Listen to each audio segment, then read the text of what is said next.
Hey there guys, it's Anthony here from Cutting Edge Guitar, welcoming you to another video where I'm talking about one of my guitars, and today it's this gorgeous shred machine, my Ibanez PGM 301.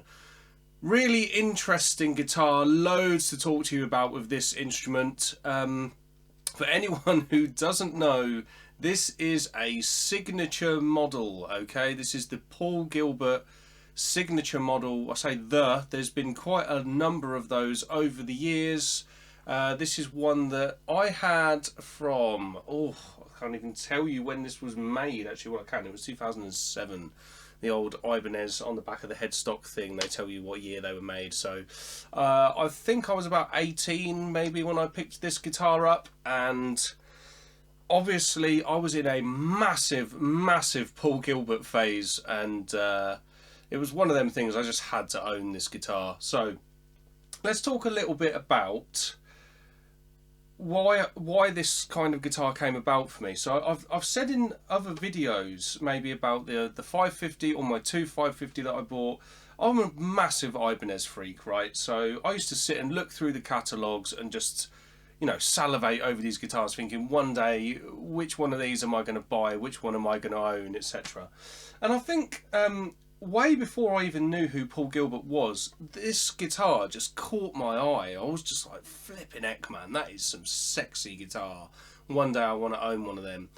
So obviously I've always liked this instrument. It turned out that later on I happened to be a massive Paul Gilbert fan, because he's just a ridiculously good guitar player. So the kind of, you know, when I was about 18, I was practicing guitar hours and hours and hours every day, and Paul Gilbert was an inspiration to me in terms of technique and just how to rock, man. He's just such a good rock guitar player. And I was like, you know, I was looking for a sound that would take sort of lead guitar stuff that I was into, like the Joe Satriani kind of lead thing, but sort of make it sound a bit like Metallica, a bit like the kind of songs that I was into, like the actual bands that I liked and everything. So when I heard Paul Gilbert play, the first time I heard him play was with Racer X, and that was it. I was like, yes, it's thrash metal, but with outrageously good guitar. I was totally sucked in. I mean, look at this. Bought this at one of his gigs and all the rest of it. Proper like 80s shred god. Amazing guitar player. So anyway, the thing is, I loved the look of this guitar, really wanted it, got really into Paul Gilbert. You know, I was watching the intense rock videos, and his other one, Terrifying Guitar Trip, where he's actually using this guitar in there. Just awesome, had to have it. So the thing was, that was back then. Now, here's one of the things I want to talk to you guys about. I want to ask you a genuine opinion on this. After getting all of that stuff out of my system, I have been pulling my hair out about this guitar for quite some time, because I've thought loads of times that I'd probably sell it, right? Now, there'll be some people probably watching this that are going, no, you can't sell that guitar, and other people, yeah, get rid of it, get rid of it. So I want to know in the comments, what do you guys think? So why I was going to sell it? I got to a point that obviously I'd started making a bit of a name in my own local area as a player, and as a teacher, and started, you know, kind of getting out there a bit more. And when you start playing and you use a guitar like this, you start getting people looking at you a bit funny with the, oh, do you think you're Paul Gilbert? No, of course I don't think I'm Paul Gilbert. I know that I'm not that good, for God's sake, but I just liked the guitar and I wanted to be able to play that way. So I got the guitar that I thought would help with that, you know, when I was younger, whatever. But that sort of thing, that sort of stupid comment really starts to weigh you down after a while. When you start thinking, oh, do you know what? I can't use this guitar in live anymore because I'm just going to get a load of abuse for it, or I'm going to get a load of people just going, oh, well, you're not as good as Paul Gilbert. Well, obviously. Do you know what I mean? He's like one of the best rock guitar players that's ever lived. So that sort of thing started to get on my nerves. Also, on the flip side, the more that you start building a name and a reputation for yourself as a musician, I think you kind of get a little bit of a complex using a signature model. Now, I don't have a problem with signature models at all, right? Because I've got loads of students that have got signature models. I mean, gems, my God, the amount of gems that I've seen in this studio is ridiculous. But, you know, like all sorts of signature models, Santana signature models, God, like Clapton Strats and all these sorts of things. I think it seems to be like it's okay if you're a hobbying guitar player to have them. But when you are a professional or, you know, semi-professional, whatever you are, if you're out there gigging and people see you using a guitar that looks like this, you just sort of attracting stupid comments, shall we say. That's the polite way of putting it. So I've gone through a lot of turmoil about this guitar, thinking, should I sell it? And ultimately, I keep on just not selling it because I'm like, yeah, but it's a part of my life from, you know, when I was 18 and all the rest of it. I've done some seriously cool gigs with this guitar as well. Probably the best one was I played the Rock of Ages show, you know, like the whole 80s, like, hair metal shred fest. I played in a pit band where we did that. And I used this guitar for the overture almost every night. I think every night that I did that show.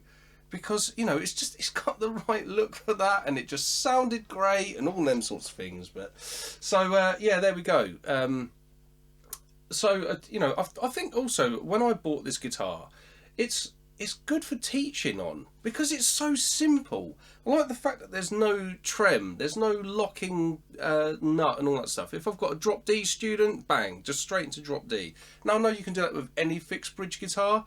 That's one of the things where I've thought, you know, I'm a massive Ibanez guy, so I'm just like, well, maybe I should just get a fixed bridge RG, and that would kind of take over from this guitar. Or, I don't know, maybe I should... I've had the frets dressed on this several times, but I haven't forked out all the money for the stainless steel refret job that I normally like, because I keep thinking, you know, do I want to get rid of it, whatever. But I think, I don't know, if I'm keeping it, I'll get the stainless steel in there. Drop me a line in the comments, so let's have a conversation. What do I do about this guitar? Anyway, Ibanez don't make this particular model anymore. I don't know what the current Paul Gilbert signatures are out there. They're probably like the Iceman and the other different things that he's doing, but he doesn't have this. I think you might be able to get this in the micro, I don't know. Obviously, I'm not in the buy for one because I've got it, so I don't really search around with that. But on the second-hand market, I think people do kind of like to pick these up if they can. So if you're interested in one of these guitars, let's just talk you through it so that you know what's going on with it. First things first, reverse headstock. Not for everybody, but Paul liked it. It's his signature model. He could do whatever he wants, can't he? So there you go. Reverse headstock. I thought it was really cool at the time because it's just like anything that goes against the grain. Love it. On their standard Ibanez material, we've got the Goto Tuners. Goto Tuners are just great. I used them on loads of different guitars. And to be quite honest, if I had a cheap Ibanez and I wanted to upgrade the tuners, I'd get some Goto lock-in tuners on there. These aren't lock-in. That is maybe an upgrade I would make to this guitar because that does help with tuning stability a bit. And it's so easy for your string changes, man. You've got to have lock-in tuners. So moving down the guitar, I'm fairly confident that it's a Graphtec nut. I don't know. I didn't pay all that attention to that stuff when I was buying this all those years ago, but I'm fairly confident that's probably what would have been used. On the back, we've got the 3-piece laminate neck, and that's like they're really good for stability and all that sort of stuff. That's lovely. This is another one of the sort of I think this would have actually had its own neck profile. Now, I suppose when you look at all the spec sheets or whatever, and they'll say, you know, it's 17mm at the nut, you know, or whatever it is. In my hands, genuinely, this neck feels slightly different to my 2550, which is also from about 2006, 2007, the whole Team J Craft jobby. This does feel different. A different feel of dimension. Feels slightly wider. It's all maple as well. That's the thing. So you've got maple three-piece maple with the walnut strips, and obviously a maple fretboard and everything. So it probably feels a bit different for that perspective. You know, rosewood being the darker wood and everything, that's going to feel different under your fingers. But it's a lovely neck. I mean, it plays like lightning. Of course it does. It's a Paul Gilbert guitar. Moving on down to here. Right. This is what got me into PAF Pros. So my RG2550 that I've talked to you guys about before, I've got PAF Pros installed in that guitar. Now, this was the reason. With getting this guitar, I loved the sound of these PAF Pros. I just thought they sounded so rock, man. They're just wicked. The thing is, they're not super high output pickups. You know, you don't play like heavy metal stuff on this guitar and think, oh yeah, it's really good for that. It's actually more of a rock guitar than a metal guitar. Okay, cuts through nice though. Like the signal's great. I mean, just the PAF Pros are wicked pickups. So the Dimarzio, that's what came on the guitar. Paul's choice for this particular model. Over the years he's used loads of different pickups, but on this particular model that's what we had there. And then a gem single coil in the middle. We've got just a standard fixed bridge. I'd probably, if I was going to do any other aftermarket things to this, which to be quite honest, I quite like keeping it stock because of what it is, but if I was going to change anything, I'd probably put the Gibraltar 2 that I've got on my fixed bridge S series into this, because that's a really comfortable bridge. I really like that, but there's nothing wrong with this, so that's fine. The aesthetic, so we've just got basswood body. It's just that. There's no capping, there's no super fancy stuff, but I love the white. And then a controversial point, I suppose, on this guitar is the painted on F-holes. I've had loads of comments about that over the years. Obviously, they're from people who don't know who Paul Gilbert is, because it's a signature thing of his. But they go, whoa, what have you got those F-holes on there for? What have you done that for? I've even had somebody in the past, I won't mention any names, but not my usual luthier. I mean, he's the only guy who's worked on this, but he has a bit of an affiliation with someone else somewhere along the line. And somebody else said to me, they were like, do you want us to remove them for you? I was just like, ugh. Again, yeah, never heard of Paul Gilbert, obviously. So, well, I think it looks cool. And, you know, when you are Paul Gilbert, you don't need to care what anyone else thinks, man. If you're the best rock guitar player on the planet, who gives a shit if they don't like your guitar, you know? It's about music, not about what your guitar looks like. So, yeah, that's basically it. It's a really simple guitar. Do you know one thing I will point out, actually, that I don't like on this guitar? This, where your jack socket is, it's in a very slightly different place to where it is on a normal RG. On a normal RG, it's just down here a bit more. On the PGM, it's round here a bit. I don't know why that is. Obviously, Paul did that for something to suit his needs and all the rest of it. But I just find when you put this guitar on a stand, when it's plugged in, it just doesn't sit right on the stand. And that's kind of annoying as a guitar teacher, because I put my guitar down, pick it up all the time. You know, doing printouts or like, you know, annotating things or going to the laptop or whatever to show students different bits and bobs. I'm always picking my guitar up, putting it down or whatever. And it just doesn't sit right because of that. But that's only one really stupid small thing. On the back, all access neck joint as well, all that stuff. You know, standard high-end RG material really. This basically is a high-end prestige RG with a fixed bridge. But there you go. That's all of the appointments on it. I suppose the next thing, of course, is everyone's thinking, what does it sound like? And the thing with what does it sound like, I don't suppose you're particularly interested in all the clean sounds and all the other bits and bobs that it does. You just want to know what it sounds like when you play some Paul Gilbert stuff on it. So it's been a long time since I played all of that sort of thing, but I'll give it a go for you guys and let's see what happens.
So there you go, guys. As you can see, buying a signature guitar of somebody doesn't magically turn you into that guitarist.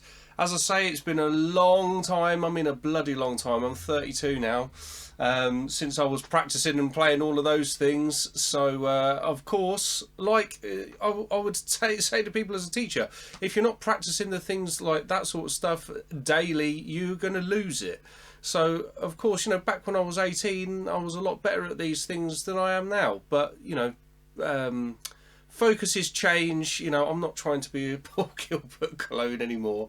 But there you go. What I'm just trying to demonstrate is that it is really, really fun. You know, just trying to emulate your heroes, learning all of those parts, and, you know, doing all of those sorts of things. So, like I say, drop me a line in the comments and let me know, what should I do about this guitar? Do I keep it? Do I sell it? Do I make some mods to it? You know, what do you guys think? Okay, I hope you've enjoyed watching this video, guys, and I hope that you've got plenty from it in terms of, you know, talking about the guitars and all that sort of thing. I'm hoping to do loads more of these. I've got plenty of these things to do on my own guitars still, but also I'm going to be doing in the future, I've got loads of students' guitars, like I've got Gems, I've got other Paul Gilbert signatures, I've got Joe Satriani signatures, I've got all sorts of stuff that's going to be coming through the studio that I'm going to be doing videos about, just showcasing these guitars. So if you want to see loads more of those sorts of things, please do subscribe to the channel. I'm also putting out loads of motivation and advice videos, loads of things that's going to help you with your practice. I've got lessons all going up, and I've got loads of things, loads of guitar related content going up on the channel. So subscribe so that you get a notification when all of that stuff comes out. Thanks for watching, guys. Thanks for the support up to this point as well. It's been really, really good, and it's just a wicked, wicked journey that I'm on with all of this stuff. So take care for now. I look forward to seeing you in the next video, and keep rocking.